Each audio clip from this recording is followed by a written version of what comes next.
Hey, what's going on, guys? If I could get one piece of equipment, honestly, in the gym or at home for health and longevity, it would probably be this thing. They're super simple, but these hyperextensions on an angle provide so much value and actually like exercise variety. But I just want to go through a couple variations on the traditional back extension. I know there's a lot of videos out there looking at this, but to me, the details really do matter. So if we are doing this for the lumbar spine, which is kind of maybe the original intent behind this machine, we want to position the pad up a little bit higher so that we're not hinging as much at the waist. From here, I'm going to kind of pull my shirt in if you can come around to the side and see.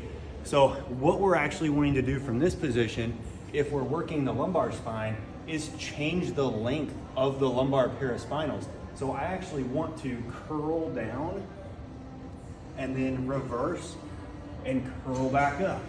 So in the beginning of the rep, I'm curling from the top down like a crunch.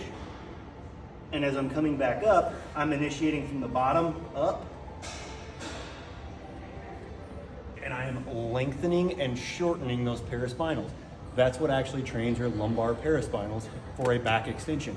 Most of us use this for a glute dominant activity or pattern. So here, we want to lower the hinge down so that we can get a good hip hinge. And I actually want to keep my paraspinals completely out of it. There's two different ways to do that. One, I can just sort of leave them static like this. This isn't really keeping them out of it, but they're at least only working isometrically. And from here, you can kind of see at the back of the hips, the contractions are just occurring from the glutes and hamstrings, and my back muscles aren't changing length.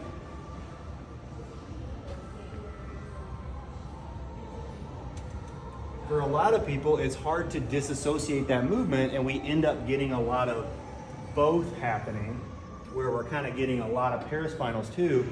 So for those individuals, at least to start, I like to have the low back all the way flexed. And we're just gonna leave it here and then just contract glutes and glutes and hamstrings from here.